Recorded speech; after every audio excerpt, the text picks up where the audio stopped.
This time on PedalBox, we're taking care of some problems at the very front of the car. And when I say this is neglected, I don't think anybody will disagree, judging by the amount of random detritus that is collected in here over the winter.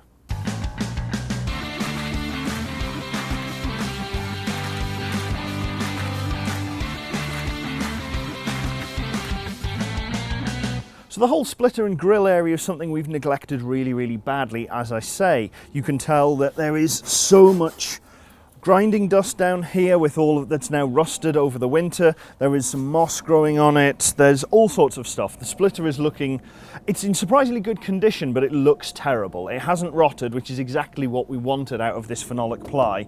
So I'm really pleased with that. The rubber edging has kept the internal edge nice and dry as well, so maximum success there. However, the grille, the surround, and a few other bits have been really bad. One repair we did make off camera was fixing this corner, because in order to get it onto the trailer to take it to one of the shows last year, we had to just throw a ratchet strap round, and whilst it worked the first time, the second time it actually folded this whole section in. Even though this is actually some, I think, 2.5mm wall steel that we used for it, it still just folded it in. So we have fixed that up, but obviously not properly, because it's still very rusty. The grille, the surround, has been loose from the actual plastic of the grille pretty much since we made it. We'd never found a good way to actually retain it in. We tried just bedding it into some silicone and leaving it in there, but eventually, with moving it around, it getting knocked, it came loose. So we had to get rid of all of the silicone from that and find a new way to mount it, which, pleasingly, we now have. The other thing that we need to do is make a towing eye, because lots and lots of track days require you to have front and rear towing eyes accessible. If you need to be towed, if you go off, whatever, they can tow you back in, rather than just sling it round an arm, which may not be attached anymore depending on how bad your crash was. If we have that problem, admittedly, it's going to be a much bigger problem, but we'd still rather have a towing eye so that we can go, yes, it's there, and move on and actually get into the track day itself, if that is a requirement, and as I say, lots of them are.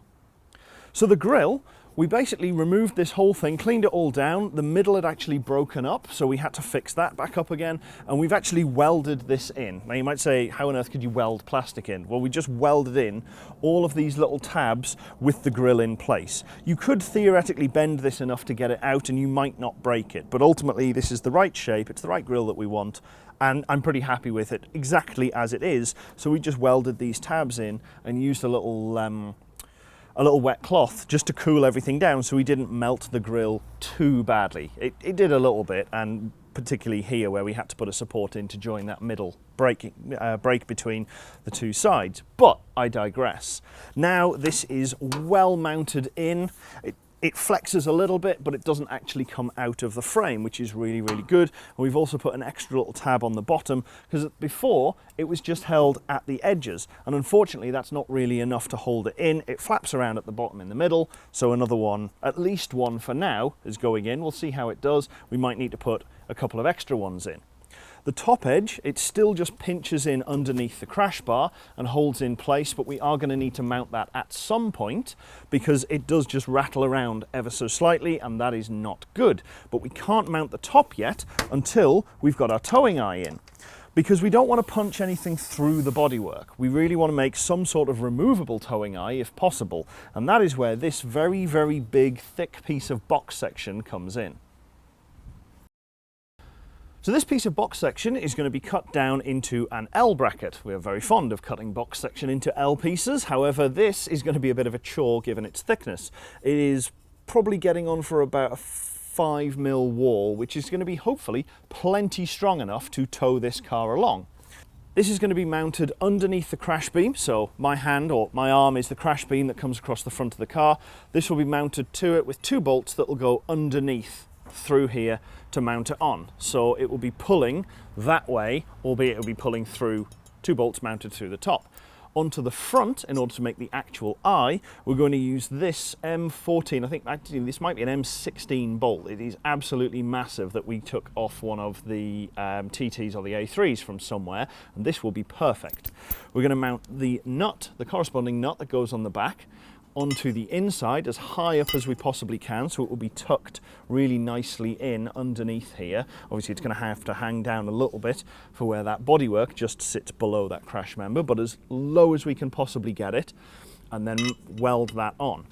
The thread of this nut, we're then going to cut down into it, make a nice big ring that will sit into the middle, and then weld it up to within an inch of its life, so that this will just screw in and sit at exactly the right angle so we can be towed around. At least that's the plan. We'll see how well this goes. We've already made a decent amount of progress cleaning up the grill piece. That was absolutely hanging when we took it off. There was all sorts of crusty paint and there was actually moss growing on parts of the paint, and it had just kind of come apart. It was really, really bad. So we managed to get that done, but now we need to cut apart the rest of this and build this towing eye.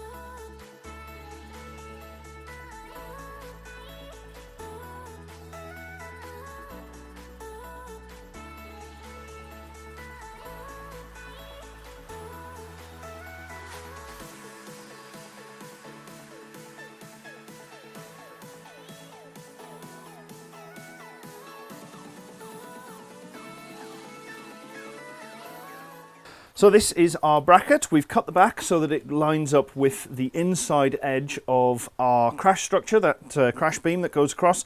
Now we just need to drill 2 holes for some M10 bolts, because that is the size of the riv nut that we have. If for some reason we find we need bigger, we can just drill these out and go up to M12, so it's not too much of a problem. Since we have M10s on hand, that's what we're going to start with. So we need to drill a 12mm hole. Well, no, we need to drill a 10mm hole through this so that we can drill a 12mm hole into our crash structure, and that will align us quite nicely. Now we don't want to go through into, if you imagine this is the crash structure, we don't want to go into the very back edge of it, because we want the riv nut to sit far enough forwards that it has enough room to compress against the material on all sides. So we've just taken a quick measurement on the front, and it's about 3mm thick on the wall at the back. So we're going to go 3 or 4 mil worth of clearance plus plus 6 mil, half of the diameter of this riv nut. So we want to come back from the rear edge by something like 15 mil. Is that right? That sounds about right. I'll check before I actually drill it, but we're going to mount 2 of these roughly like that. Well, no, we're not going to mount them to this plate, but we're going to have them roughly in that spacing. You'll see what I mean.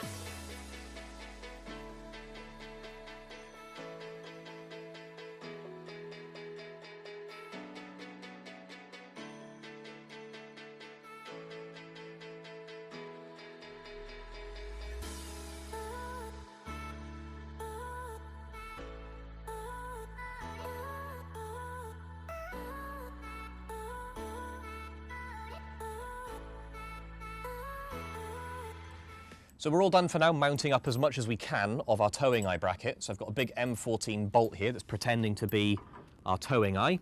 So I can wind that in there a few turns, or I could if I hadn't managed to cross-thread it. No, it's fine, it's going.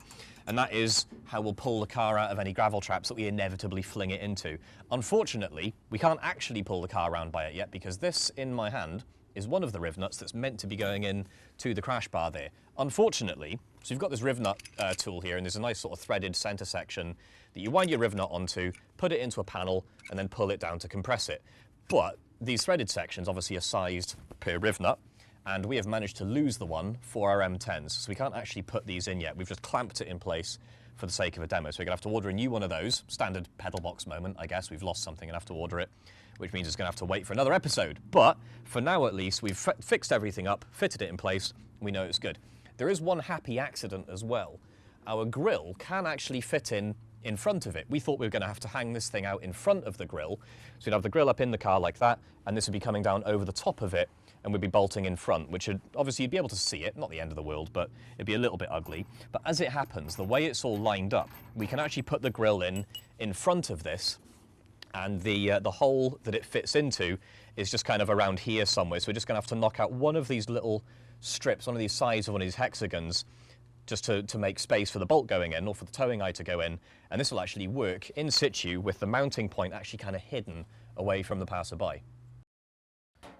Now moving to the back of the car, we're going to show you that number plate mount that we teased you in the last episode. So this is our first attempt at one. It's failed in a few different ways, but it did teach us everything we needed to know to do a good one. So the wires for our lights just spit out the top, which obviously isn't very good. And because we've made the ends of all the different pieces, we're quite limited on how big of a piece of plastic we can make on our printer.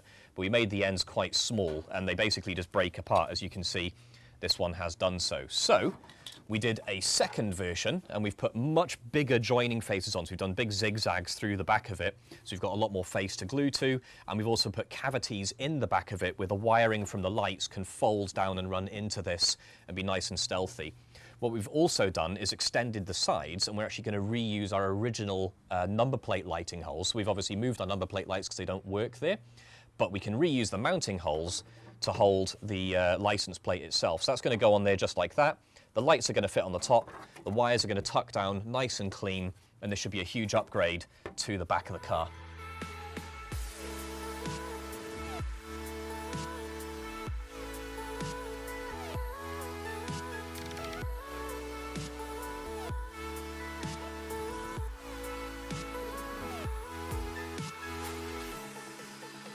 And with that mounted, we can now put our number plate on with our very advanced gaffer tape mounting system, stick that in the middle there, and that, I think, wraps us up for this episode. Like the video if you liked it, leave a comment down below if you didn't, or if you want to see one of these in the store. They do take about 12 hours of machine time printing, so they're quite high effort. We may or may not do it, but let us know if you want to see one, if you want to support us. We can quite happily sell a few of these if there's enough demand. You can also go to shop.pedalbox.show where you can buy any of the snazzy merch that, as usual, I'm not wearing, but am drinking from. And if you jump on patreon.com/pedalboxshow, you can support us there, get a little bit of discount on the store, and get access to the project channels on our Discord server. And with all that done, thanks very much for watching, guys. We'll see you next time.